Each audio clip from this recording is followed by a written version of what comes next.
ma chaîne. Aujourd'hui je vous retrouve pour la suite de ma première vidéo suite à ma perte de poids de 50 kg. Alors avant de regarder la vidéo entièrement, je vous invite déjà à regarder la première que j'ai tournée la semaine dernière et puis à regarder la suite ici. Alors ma première vidéo, je vous avais parlé de ma première hospitalisation. Donc cette première hospitalisation avait été assez chaotique. Si vous vous souvenez, je vous avais dit que j'avais repris du poids, que j'avais atteint la barre des 54 kg, que je remangeais à peu près de tout. Mais malgré tout, je me sentais toujours pas assez bien dans ma peau, j'avais toujours pas confiance en moi. Et je m'étais un petit peu forcée à sortir en fait. J'en avais tellement marre que c'était même pas moi qui... J'avais même pas repris du poids pour moi en fait. J'avais vraiment repris du poids pour faire plaisir autour de moi. Là on était en juin 2018 pour vous resituer. Donc les grandes vacances arrivent, voilà, juillet, août, tout ça. Se passe ensuite la rentrée. Alors là c'est ma deuxième tentative de reprise d'études, donc toujours le même BTS, que j'entame encore une fois dans le même établissement et encore une fois de plus une erreur que j'ai faite. J'ai redoublé mon BTS dans le même établissement. Évidemment, comme vous pouvez le deviner, ça ne s'est toujours pas bien passé. Alors se passe la rentrée. Je commençais déjà à un petit peu me sentir mal, je commençais un petit peu à déprimer en fait. Tout de suite, dès que je remettais les pieds dans cet établissement, je me sentais pas bien. Et même mes profs me le faisaient savoir. Il faut savoir que ma prof de culture générale d'ailleurs, qui était exceptionnelle, m'a demandé pourquoi je restais dans ce lycée et que même elle me poussait à partir pour vous dire à quel point on voyait que j'étais mal dans ce lycée. Mais voilà, malgré tout, j'ai quand même voulu persister et j'ai quand même entamé ce BTS. Puis arrivé le mois d'octobre, vraiment là je commence à n'en plus pouvoir. Je reperdais du poids à vue d'œil, donc les 54 kg, j'avais tout reperdu en fait. J'étais redescendue à 48 kg, enfin je recommençais à perdre du poids. Octobre 2018, ça a été vraiment la période, je crois, où j'ai commencé à dégringoler et à tomber le plus bas de toute ma vie. Alors en octobre 2018, je commençais à avoir la pression des cours du BTS, je commençais à me remettre dans le rythme. Et le fait que je sois en plus dans un établissement que je n'apprécie pas, j'ai complètement craqué. Et une fois, la première fois ça allait, donc l'année dernière ça allait, mais là une deuxième fois je me remets dans le bain en fait. Et là, comment vous dire que je n'ai pas supporté. Je n'ai pas du tout supporté. Déjà, j'étais pas guérie de mes troubles alimentaires, donc forcément ça a encore plus empiré. Alors vous allez me dire comment ça aurait pu empirer après tout ce que je vous ai dit dans la première vidéo. Bah c'est simple, je m'étais tellement privée auparavant, je m'étais tellement frustrée que j'avais faim, mon corps avait faim, ma tête avait faim, je mourais de faim en fait. Et ce qui s'est passé, c'est que je ne supportais plus. J'ai commencé à développer, je sais pas, une sorte de phobie dans laquelle je ne supportais même plus de manger et d'avoir de la nourriture en moi. Alors, je sais que c'est absurde dit comme ça, que c'est incompréhensible, mais voilà, c'est exactement ce que je ressentais sur le moment. Je ne supportais même plus de manger quoi que ce soit. Et là, je commençais à sauter tous mes repas, mais vraiment... C'était horrible, vraiment un enfer. Des fois j'apportais ma nourriture au lycée, je la mangeais même pas le midi, quoi. Je rentrais avec le soir. Et j'avais tellement faim, mais inconsciemment en fait. C'était pas la faim que vous pouvez ressentir directement. C'est une faim plus profonde. Et cette faim a commencé petit à petit à ressortir. Et le fait de me priver, ça a fait que j'ai commencé à totalement recraquer. Donc à retomber dans des comportements d'hyperphagie, etc. Et évidemment, moi à cette période-là, j'étais encore attirée par la maigreur. Vraiment, mon objectif, mon seul et unique but, c'était pas de... À cette époque-là, c'était même pas de réussir mon BTS, en fait, c'était juste de tomber plus bas et de maigrir. Vraiment, c'est triste à dire, mais c'était vraiment ça que je cherchais au final. Le fait de recommencer ces comportements d'hyperphagie, ça m'a fait rappeler de mauvais souvenirs, ça m'a fait rappeler ma période où j'avais atteint l'obésité. À cette période, j'ai eu vraiment très très peur. Et j'ai commencé l'impensable. Vraiment ne reproduisez pas ça. J'ai commencé à adopter des comportements, on va dire, purgatoires. Je pense que vous comprenez déjà. C'est très très dur pour moi là d'en parler, vraiment, je suis toujours pas remise de ça. Mais voilà, je pense que vous l'avez deviné, de toute façon mes proches sont au courant. J'ai commencé à me faire vomir parce que je ne supportais plus de recommencer à manger. Et pourtant c'est normal, hein, c'est un phénomène normal de commencer... d'avoir très très faim quand on s'est privé pendant un très long moment. Vous pouvez voir dans des émissions de télé basiques par exemple, tout bête, Koh Lanta, les aventuriers se privent pendant une longue période et à la fin quand ils rentrent chez eux, forcément ils ont faim de tout, mais eux vu qu'ils n'ont pas de comportement alimentaire, ils ne se privent pas, ils se laissent manger, ils se font confiance. Donc certes au début ils vont avoir très très faim, ils vont manger de tout, mais après ça va se réguler. Sauf que moi, ça ne s'est pas passé comme ça. Je n'ai pas fait confiance à mon corps. Je lui ai dit, tu ne mangeras pas, je te laisserai mourir de faim. Et voilà, c'est ce qui s'est passé. J'en étais arrivée à un stade en octobre 2018 où la moindre chose que je mangeais, j'allais la vomir. Vraiment, je ne supportais plus rien. En plus de l'hyperactivité, je commençais à accumuler les vomissements. Vous avez imaginé dans quelle catastrophe je commençais à me retrouver.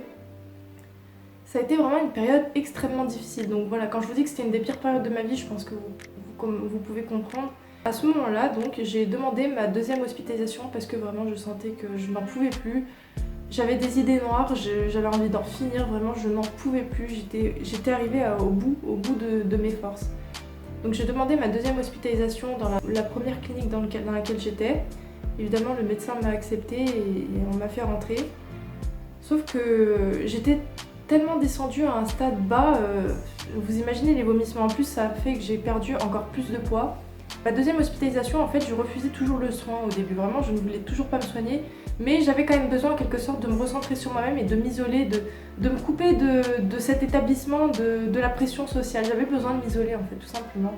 Donc c'est ce qui s'est passé, j'ai été isolée, j'ai été privée de sortie. On a recommencé l'hospitalisation, en quelque sorte, donc voilà, plus le droit aux sorties, droit à quelques visites.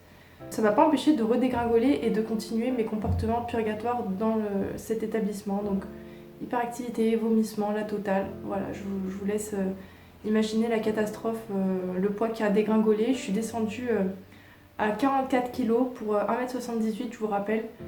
Alors là, j'étais vraiment arrivée à un stade où même moi, je crois que j'étais dans une euphorie en fait. Je réfléchissais même plus, j'étais tellement dénutrie que mon cerveau à ce moment-là, il se posait même plus de questions en fait. Pour moi, c'était normal de continuer à être maigre comme ça et je voyais absolument aucun mal à être comme ça, dans cet état. Ce qui est totalement faux, hein, bien sûr. Donc ce qui s'est passé, c'est qu'on m'a mis une sonde nasogastrique. Donc pour ceux qui ne savent pas, une sonde nasogastrique, c'est un tube qui passe dans votre nez, qui arrive jusqu'à votre estomac pour vous nourrir. Parce que je n'arrivais plus du tout à me nourrir, enfin c'était une horreur quoi. Soit je vomissais, soit je mangeais pas, voilà, c'était la part des choses était vite faite. Donc on m'a mis une sonde nasogastrique que j'ai gardée un long moment pendant cette hospitalisation. Et cette hospitalisation d'ailleurs a été la deuxième et la dernière, d'ailleurs je l'espère, et puis la plus longue aussi que j'ai faite. Donc voilà, les mois passaient, octobre, novembre, décembre, janvier, toujours rien, toujours poids aussi bas, toujours avec la sonde aussi, voilà, toujours dans un sale état, mental comme physique. C'était très très triste à voir, moi-même quand je regarde mes photos j'ai encore beaucoup de mal. Et je sais que ça peut faire beaucoup de mal aussi de voir ces photos. Si j'en retrouve quelques-unes, je vous les mettrai là où je pourrai dans la vidéo. Mais voilà, ça a été très très difficile pour mes proches, tout comme moi, tout comme pour mes amis, enfin pour tout le monde. C'était très très difficile de me voir dans cet état. Je ressemblais, pour pas dire autrement, à un cadavre. Vraiment, c'était horrible. Après, bon, ce qui s'est passé, c'est que le temps est passé. Février, arrive le mois de mars, le mois de mon anniversaire. On m'accorde une autorisation de sortie pour mon anniversaire et puis tout doucement, je commence à avoir d'autres permissions de sortie parce que pendant tout ce temps-là, vraiment, je pouvais pas sortir. J'étais enfermée dans la clinique. En ayant des permissions de sortie, ça m'a permis de voir que, bah oui, la vie était quand même bien mieux à l'extérieur que dans un hôpital coupé de tout. Donc du coup, j'ai commencé à redécouvrir la vie petit à petit, à redécouvrir le plaisir de se faire des restos, le plaisir de ressortir avec des amis. Même si vous imaginez bien que le fait d'être rentrée, le fait de m'être fait hospitaliser, j'ai totalement coupé les liens avec tous mes amis, donc vraiment mes meilleurs amis, mes amis très proches. Je ne voyais plus personne, mais vraiment j'étais isolée, seule au monde. Bien sûr, j'avais quand même des liens sur les réseaux sociaux, mais c'était très peu. J'avais très peu de visites, mis à part mes parents, mon père, ma mère, voilà, mes proches qui venaient me voir, quelques membres de ma famille de temps en temps, et voilà, rien de plus. Donc j'étais très seule et le fait d'avoir des permissions de sortie avec mes parents, de quand même recommencer à sortir, ça m'a fait beaucoup de bien. Donc tout doucement, j'ai quand même commencé à me relever. Si je me trompe pas, en février d'ailleurs, on m'a enlevé la sonde. Je commençais à avoir des permissions de sortie, le beau temps commençait à arriver, voilà. Faut savoir que moi en hiver, c'est toujours la période en général où je déprime. Et là, le fait qu'on commence à sortir de l'hiver, bah je sais pas, inconsciemment, je commençais à me sentir mieux. Voilà, j'ai commencé à reprendre du poids tout doucement, mais sûrement. De 44, je suis passée à 48 kg, puis à 50. 50 kg, j'ai stabilisé un bon moment, puis c'était le moment où on recommençait à me donner des permissions de sortie. Donc ensuite, j'avais entendu parler de l'hôpital de nuit, donc HN. J'ai fait une demande à mon médecin, qui a d'ailleurs été acceptée. Et ça a été encore une étape dans mon évolution positive, on va dire. Donc l'hôpital de nuit, en fait, pour ceux qui ne savent pas, je vais vous le décrire rapidement. On dort dans l'hôpital dans lequel on est, on prend le petit déjeuner, puis toute la journée on est dehors. Donc on fait ce qu'on veut, on va en cours, on sort, on fait ce qu'on veut, en fait on est à l'extérieur. Donc ce qui veut dire que le repas de midi est à notre charge, c'est à nous de nous débrouiller. Puis le soir on revient à la clinique manger le repas, tout ça, et ainsi de suite tous les jours. Voilà, donc j'étais en hôpital de nuit, j'étais dans ce système qui me convenait très très bien, voilà. Jusqu'à juin 2019, j'ai quitté l'hôpital de nuit. Donc voilà, bilan de cette hospitalisation, elle aura duré de octobre 2018 à juin 2019. Donc c'est quand même énorme, hein. Vraiment pour une hospitalisation, c'est peu commun que ça dure autant de temps que ça, mais il a fallu un bon moment pour que j'accepte de me faire soigner. Et encore, même aujourd'hui, je dis pas que je suis guérie, mais c'est encore compliqué, mais je vais beaucoup mieux quand même. Donc juin 2019 est arrivé, les grandes vacances voilà, se sont passées, et aussi ce qui me motivait à vouloir sortir et à reprendre du poids, bien sûr, c'était les grandes vacances, parce que en juillet 2019, j'ai fait un des plus beaux voyages de toute ma vie avec mes parents, qui a duré 1 mois. Vraiment, c'était un très très beau voyage qui m'a redonné le sourire, qui m'a permis un petit peu de m'épanouir. Voilà, moi j'adore voyager, donc quoi de mieux pour moi que de m'offrir un énorme voyage pour me faire plaisir. Et vraiment, je remercierai jamais assez mes parents qui ont vraiment tout fait de A à Z et qui m'ont soutenue jusqu'au bout pour que j'aille mieux. Et c'est vraiment, si je vais mieux aujourd'hui, à 80% c'est grâce à eux. C'est vraiment grâce à mes parents. Du coup, c'est passé ce gros voyage que j'ai adoré, qui m'a permis de me relever, commencer à reprendre confiance en moi. Je vous mettrai quelques photos. Là, à la rentrée, cette fois, j'avais décidé de ne pas reprendre d'études. Vraiment, j'avais besoin de faire une pause. J'avais besoin de me poser, de savoir ce que je voulais faire pour après. Et il y a eu la rentrée jusqu'à la fin de l'année 2019, décembre, tout ça. Voilà, je stagnais. J'avais quand même repris des petites études à distance, histoire de m'occuper un petit peu quand même. Mais j'avais pas repris des études sur le banc de l'école, en fait, vous voyez. J'ai quand même passé mon code entre temps, enfin je me suis quand même occupée de certaines choses. Puis j'avais un diplôme d'auxiliaire vétérinaire que je préparais à distance, qui m'occupait aussi. J'ai obtenu mon code en octobre 2019, donc 1 an après la seconde hospitalisation. Ça a été quand même une belle revanche. Quand en octobre 2018 je me fasse hospitaliser et en octobre 2019 j'obtienne mon code. Vous voyez, il y a déjà un niveau qui a été franchi. Jusqu'à maintenant en fait, il n'y a pas grand chose qui a changé.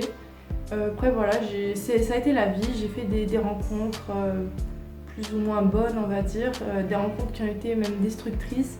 Mais voilà, jusqu'à maintenant j'ai toujours su me relever.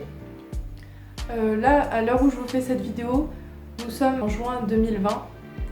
On a vécu des événements, je pense tous, assez difficiles à vivre, hein. Je ne vais pas vous rabâcher, hein, la crise sanitaire qu'on vient de vivre, mélangée à nos problèmes personnels, je pense qu'on a tous eu du mal avec cette période, plus ou moins. Mais voilà, en ce moment je me sens bien, c'est le principal. Je ne dis pas que je suis guérie, loin de là. J'ai encore beaucoup de travail à faire sur moi-même, mais je me sens beaucoup mieux mentalement. Je sens que j'ai vraiment avancé, j'ai mûri. Toutes ces expériences, en fait, m'ont servi à avancer, à me construire, voilà, à faire qui je suis aujourd'hui. Et voilà, rien que pour ça, je me dis qu'en fait, c'était pas des erreurs, c'était simplement des expériences. Les expériences peuvent être bonnes comme mauvaises. J'en ai eu beaucoup de mauvaises, mais voilà. Ça m'a forgé un caractère. Et voilà, je suis heureuse de vous annoncer que du coup, en septembre, je reprends des études. Je reprends un BTS, cette fois dans un autre lycée. Ce sera la 3e tentative, j'espère que ce sera la bonne. Ça se passera comme ça se passera, hein. Je verrai, j'attends rien en particulier, si ce n'est que m'épanouir personnellement. Voilà, si je peux vous donner des conseils par rapport à ce que j'ai vécu, ce n'est pas votre poids qui va vous définir tout simplement en fait. Je pense qu'on vous le rabâche assez, mais réellement, pour l'avoir vécu, c'est vraiment... votre poids ne vous définit pas. Ce n'est pas parce que vous allez perdre du poids que vous allez être plus heureuse, forcément. Moi, c'était exactement ce que je pensais, et vous voyez où c'est que ça m'a menée et dans quels états je me suis retrouvée à cause de mon poids. C'est fou d'en arriver à se rendre malade, tout ça pour un poids, tout ça pour une pression sociale en fait. Ça ne vaut pas le coup, ça ne vaut pas le coup. Restez vous-même, assumez-vous. Je dis pas qu'il faut non plus être obèse pour se sentir bien, loin de là, non. Mais il faut trouver son équilibre personnel. Ce n'est pas parce que votre copine sera mince que vous serez heureuse en étant mince aussi. Vous pouvez être heureuse avec quelques kilos en trop et vous accepter pleinement en fait. Ça dépend seulement de vous. Arrêter de se nourrir n'est pas non plus une solution. Vous affamer n'est pas une solution non plus. Au contraire, vous entrerez dans un cercle vicieux. Moins vous vous nourrirez, plus votre cerveau sera dénutri, moins vous aurez les idées claires, plus vous allez choisir la facilité. Donc c'est simple en fait. Quand on est attiré par la maigreur, on n'a pas envie de se casser la tête à prendre du poids. Et on se dit que la solution la plus facile en fait c'est de maigrir et de croire qu'on sera heureux en maigrissant. Ne vous affamez pas, ce ne sera pas la solution, je vous l'assure. Je parle en connaissance de cause. C'est la fin de la vidéo, j'espère qu'elle vous aura plu, j'espère qu'elle n'aura pas été trop longue. Encore une fois, regardez ma première vidéo si ce n'est pas encore fait. Et voilà, dites-moi ce que vous en pensez en commentaire. Dites-moi si vous voulez que je continue les vidéos, si vous voulez que j'aborde d'autres sujets, etc. Je vous souhaite une bonne journée et je vous dis à très bientôt.